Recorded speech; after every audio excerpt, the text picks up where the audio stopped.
Muy buenas tardes a todos, hermanos. Bienvenidos a su canal, Contentos, Señor, Contentos, en este segundo día de ejercicios espirituales. Soy el Padre Elías Castro Martínez y les propongo para esta tarde la meditación, siempre teniendo como base la Sagrada Escritura, el capítulo 15 del Evangelio de San Lucas. Ahí se nos proponen tres parábolas: la parábola de la oveja perdida, la parábola del dracma perdida y la parábola del hijo perdido y el hijo fiel, o también conocida como la parábola del hijo pródigo.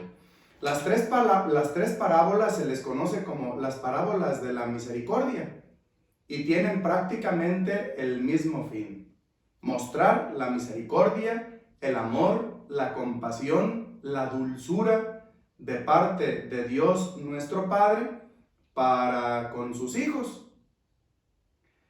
La tercera parábola, que es la parábola del hijo pródigo, a mí en lo personal me gusta más llamarla la parábola del Dios Padre de misericordia, porque como que queda uno con el sabor de misericordia, con el sabor, pudiéramos decir, de la compasión y de la ternura de Dios que tiene siempre para con nosotros.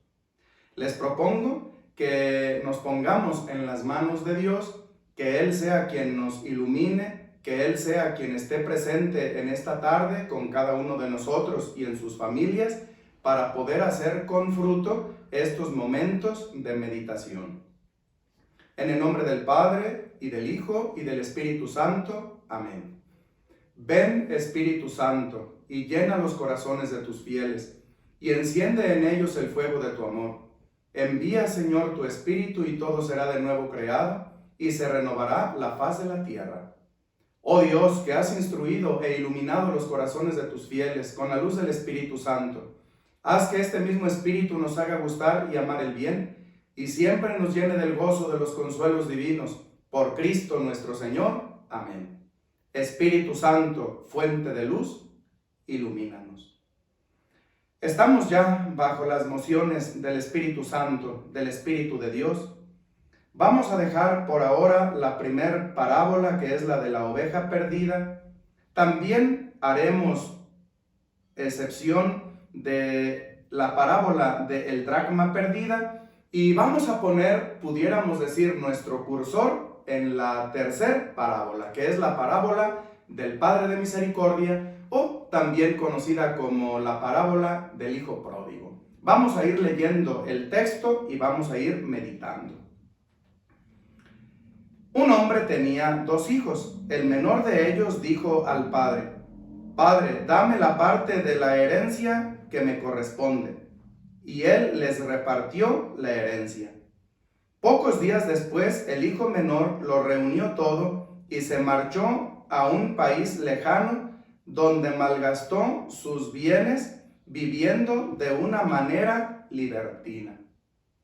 El Señor Jesús quiere mostrarnos cómo a través de estos dos hijos hay diferentes modos de ser, de pensar y de actuar.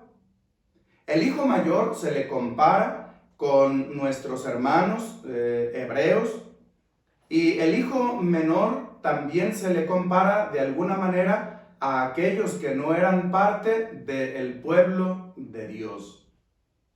El hijo menor le dice a su padre: Padre, dame la parte de la herencia que me corresponde. Y dice el texto que se marchó, se fue a un país lejano y allá malgastó todos sus bienes. El hijo mayor se quedó en casa. El hijo mayor se quedó con su padre, gozando de todo lo que el padre le podía dar, lo que su papá podía ofrecerle, gozando, pudiéramos decir, de todas las comodidades. Y sigue el texto: cuando se le acabó todo, sobrevino un hambre extrema en aquel país y comenzó a padecer necesidad. Sí, hermanos, cuando nos alejamos de la casa del Padre, comenzamos a padecer necesidad, y la necesidad más grande es la necesidad de Dios. Y es que a quien Dios tiene, nada le falta, en labios o en palabras de Santa Teresa de Jesús. A quien Dios tiene, nada le falta. Y cuando nosotros experimentamos la ausencia de Dios, cuando experimentamos la lejanía no de Dios, nosotros somos quienes nos alejamos de Él, experimentamos muchas carencias, incluso la de Dios. Pudiéramos decir la frase al revés: quien a Dios no tiene, pues todo le falta. Aquel muchacho comenzó a padecer necesidad, malgastó todo, pudiéramos decir, malgastó la gracia, malgastó los sacramentos, malgastó la presencia de su Padre en su vida, malgastó, pudiéramos decir, su historia o su juventud, comenzó a padecer necesidad. Y sigue el texto. Entonces fue y se ajustó con uno de los ciudadanos de aquel país, que lo envió a sus fincas a apacentar cerdos. Tengamos en cuenta que de acuerdo a la cultura hebrea, de hecho ellos no pueden comer, no acostumbran comer carne de cerdo, la consideran impura. Imagínense aquel muchacho, aquel joven que tiene que trabajar cultivando o haciendo crecer, dándole de comer a aquellos animales que, pues según su cultura, eran impuros. Y dice el texto: deseaba llenarse, deseaba hartarse con las algarrobas que comían los puercos, pero nadie se las daba. Y pensando en sí mismo, dijo: ¿cuántos jornaleros en casa de mi padre tienen pan en abundancia? Y yo aquí me estoy muriendo de hambre. Estimados hermanos, lo que voy a decir puede ser un poquito fuerte. Cuando una persona, quien sea, se aparta de la gracia de Dios, pues es prácticamente una persona que le falta la presencia, que le falta la gracia. La palabra quisiera un poquito evitarla, no es mala, pero no estamos muy acostumbrados, pues está sin gracia, es un desgraciado, no tiene la gracia de Dios. Imagínense ustedes que ni siquiera las algarrobas, ni siquiera lo que comían los animalitos, ni siquiera eso merecía comer aquel muchacho que estaba pasando necesidad, que estaba lejos de la casa del Padre. ¿Se acuerdan ustedes ayer que fue una mera introducción que hablábamos de la necesidad de la conversión? Aquel muchacho dice, piensa para sí mismo: ¿cuántos en casa de mi Padre tienen pan en abundancia? Y yo aquí estoy en desgracia, estoy sin gracia de mi Padre. Y luego vienen tres verbos fundamentales en la Sagrada Escritura. Dice: me levantaré, iré a mi Padre y le diré. Tres verbos fundamentales: levantarse, ir, decir. Para convertirnos, para volver a la casa del Padre, para volver a Dios, se necesitan estas tres actitudes. Y ya saben ustedes lo que significa un verbo. Significa estar o ponerse en movimiento. Me levantaré. Darme cuenta que estoy caído. Darme cuenta que estoy en el fango. Darme cuenta que soy pecador. Darme cuenta que no estoy bien. Darme cuenta que estoy lejano de la casa de papá. Y levantarme. No quedarnos ahí caídos. Los santos no nacen, se hacen. Darme cuenta de la situación que estoy. Hacer como una especie de examen de conciencia. Darme cuenta de la situación en donde me encuentro. Me levantaré. No me voy a quedar ahí caído. Me levantaré. Y segundo, iré. Que significa precisamente una actitud de caminar, volver. Un verbo que significa acción. Volveré a la casa de mi Padre. Todo lo que se alejó, todo lo que caminó, ahora lo va a desandar. Si me permiten la expresión, volverá a la casa de su Padre. volveré y le diré a mi papá: Padre, he pecado contra el cielo y contra ti. Ya no merezco llamarme hijo tuyo. Trátame al menos como a uno de tus trabajadores. Porque mira, aquí los empleados, los trabajadores tienen que comer, y yo, que soy tu hijo, he pasado esta necesidad. Hermanos, hoy por la mañana que estaba preparando esta charla de ejercicios, mi imaginación pensaba en ese padre amoroso, cariñoso, lleno de ternura, que probablemente todos los días salía al dintel de la casa para observar el horizonte, esperando a ver si su hijo regresaba algún día. Esperó un día, una semana, un mes. La Sagrada Escritura no nos lo dice, pero quisiera yo imaginarme al Dios Padre misericordioso, que es nuestro Padre Dios, interpretando esta parábola, aquel anciano, aquel hombre viejito, esperando a su hijo a ver si lo veía venir algún día. ¿Y qué creen? Sucedió. Una buena tarde, aquel muchacho regresa a casa y dice el texto sagrado que aquel hombre corrió. Así dice. Si ustedes ven el texto, capítulo 15 del Evangelio de San Lucas, van a encontrarse estas tres parábolas, y dice el texto que aquel anciano hizo un esfuerzo, corrió, lo cubrió de besos, probablemente sostuvo aquellas frases que el muchacho llevaba preparadas. Quizá le dijo: hijo, basta, no digas nada más, ya estás aquí conmigo, ya llegaste. Y dice el texto sagrado que pronto mandó llamar a los criados y les dijo: traigan un anillo y colóquenselo en su dedo. Pronto traigan sandalias y pónganselas en los pies. Rápido, una túnica nueva y póngansela. Tráiganse el becerro gordo, hagamos fiesta, porque este hijo mío estaba perdido y lo hemos encontrado. Estaba muerto y ha vuelto a la vida. Y ustedes saben el significado de esto que acabo de decir. El devolverle, el ponerle anillo en el dedo a este muchacho que regresa, es decirle: hijo, nunca he dejado de ser tu papá, nunca he dejado de ser tu padre. Tú quisiste irte, tú renegaste de la estancia conmigo y con tu familia, tú quisiste poner tus propias reglas, tú renegaste de casa y de nuestra propia familia y de mí mismo, tú te alejaste, pero yo nunca he estado lejos de ti. Pónganle anillo, es decir, te devuelvo la filiación, te devuelvo esa filiación que tú quisiste renegar en algún momento de ella. Pónganle anillo en el dedo. Y luego, sandalias en los pies. Es decir, te devuelvo la dignidad humana.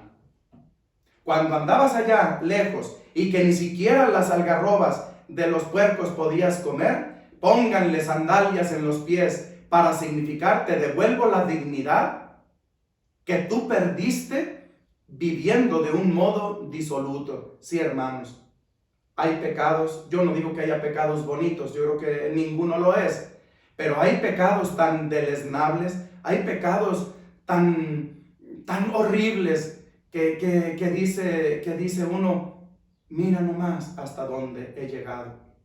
Y todos podemos caer en esas bajezas. También nosotros, los sacerdotes, ustedes, todos podemos llegar a eso. Incluso yo me animaría a decir que con la gracia de Dios podemos llegar a ser todo, incluso santos. Pero cuando la gracia de Dios no está en nosotros, ahí les va otra palabra fuerte: cuando Dios no está con nosotros, hermanos, podemos llegar también a hacerlo todo, incluso personas no agradables a los ojos de Dios. Pónganle sandalias en los pies, te devuelvo la dignidad humana. Y luego, esa túnica blanca significa la blancura, significa que aquel muchacho llevó con sus vestidos raídos, quizá con sus vestidos deshechos, sucio, maloliente. Y el Señor le devuelve también la blancura, le devuelve esa nitidez, pudiéramos decir, de su alma. Viene a mi mente ahora cuando bautizamos a un niño y le ponemos esa tela blanca después del bautismo y el sacerdote dice más o menos estas palabras, espero habérmelas aprendido de memoria: querido hijo, ya has sido revestido con esta nueva vestidura, con esta vestidura blanca, consérvala sin mancha hasta la vida eterna. El día de nuestro bautismo se nos entregó ese trozo de tela como para significar que después de nuestro bautismo quedamos blancos, que quedamos limpios, que quedamos sin mancha. Y el Señor en el Evangelio le dice: pónganle un vestido nuevo. Traigan el becerro gordo, hagamos fiesta. ¿Se acuerdan de aquel otro texto en donde nuestro divino Maestro dice que hay más alegría por un pecador que se arrepiente que por 99 justos? Claro que es necesario, claro que es bueno hacer fiesta y alegrarnos. Y comenzó la fiesta. Oigan, pero no se les olvide que había otro muchacho, un hermano mayor. Ese se había quedado en casa. Cuando regresa del campo, dice el texto sagrado, oye la algarabía, la música, manda llamar a alguno de sus criados y le dice: ¿Qué está pasando? Pues ¿qué hay allá en la casa? Llegó tu hermano y tu papá mandó a hacer esto y estamos de fiesta. Y el muchacho mayor no quería entrar al festín, no quería entrar al banquete.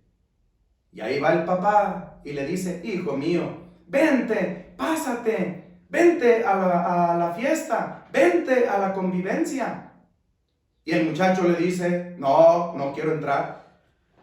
Porque ese hijo tuyo, yo le hubiera dicho: ey, no es ese hijo tuyo, es tu hermano el que ha vuelto a casa.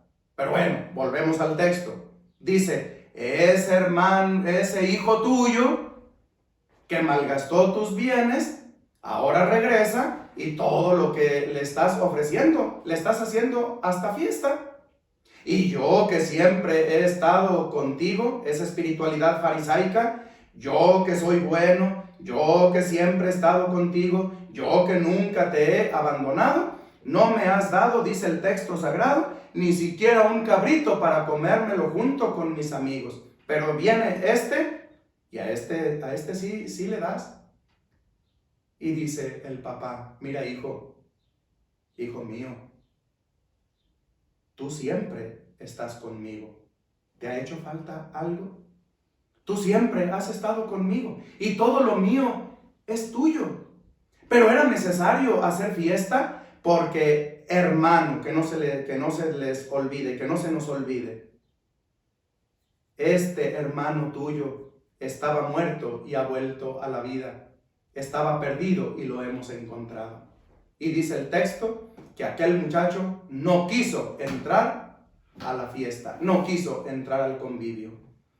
Hermanos, ¿con cuál de los dos personajes del Evangelio nos identificamos? También hay otra parte de la Sagrada Escritura en donde, en otra parábola, el Señor le dice a uno de sus hijos: ve y haz este quehacer, haz este trabajo. Y no quiso ir. Y al final se arrepintió y fue. Y a otro le dice: ve, haz este trabajo. Sí, voy. Ahí voy a hacerlo. Y al final no fue. ¿Cuál de los dos fue el que hizo la voluntad del Padre? El primero. Aunque de momento no quiso hacer las cosas, se arrepintió y fue a realizar aquel trabajo que su Padre le había encomendado. ¿Con cuál de los dos nosotros nos identificamos? Yo creo, hermanos, yo me identifico mucho con el hijo menor. En muchas ocasiones me he apartado, quizá, de la presencia de Dios. No quizá, es cierto, me he apartado. Pero cuantas veces he regresado al sacramento de la reconciliación con mi Padre espiritual, cuantas veces me he puesto de rodillas para pedir a Dios nuestro Señor perdón, siempre he recibido su misericordia y siempre me ha recibido. Pero a veces cuando tenemos la actitud de el hijo mayor, podemos nosotros pensar, al final de cuentas, ¿cuál era el más lejano de los dos? Al final de cuentas, ¿cuál era el más lejano? ¿El mayor o el menor? Al final de cuentas, resultó que estaba más lejos el lejano, que estaba más lejos el cercano y que estaba más cercano el lejano. Vamos pidiéndole a Dios nuestro Señor que nos conceda la gracia y el regalo de siempre volver a la casa del Padre, de no tener miedo. Ya saben ustedes que el miedo siempre lo infunde el demonio. El demonio es muy hábil, el demonio es muy astuto. Nos quita la vergüenza para pecar y después nos devuelve la vergüenza para confesarnos. Hermanos, no tengamos miedo. Volvamos a la casa del Padre. Él siempre nos espera con los brazos abiertos. Y seguramente todo el rollo, todo lo que llevemos preparado, seguramente nos dirá, tranquilo, tranquilo. Lo importante es que ya estás en casa. Lo importante es que ya estás aquí con tu Padre. Ya ven por qué a mí me gusta llamarle más la parábola del Padre de la misericordia, del Padre de la ternura, del Padre de la cercanía, del Padre que perdona. Que el Señor nos conceda esa gracia y ese regalo. ¿Qué les parece si terminamos con el rezo de un Ave María por nuestra patria, por el mundo entero, en la situación que estamos padeciendo de crisis sanitaria? Juntos decimos: Dios te salve María, llena eres de gracia, el Señor es contigo. Bendita eres entre las mujeres y bendito el fruto de tu vientre Jesús. Santa María, Madre de Dios, ruega por nosotros pecadores, ahora y en la hora de nuestra muerte. Amén. Les agradezco a todos su atención. Gracias a aquellos que se han inscrito. Que Dios los bendiga, los anime y les fortalezca. Recuerden, contentos, Señor, contentos.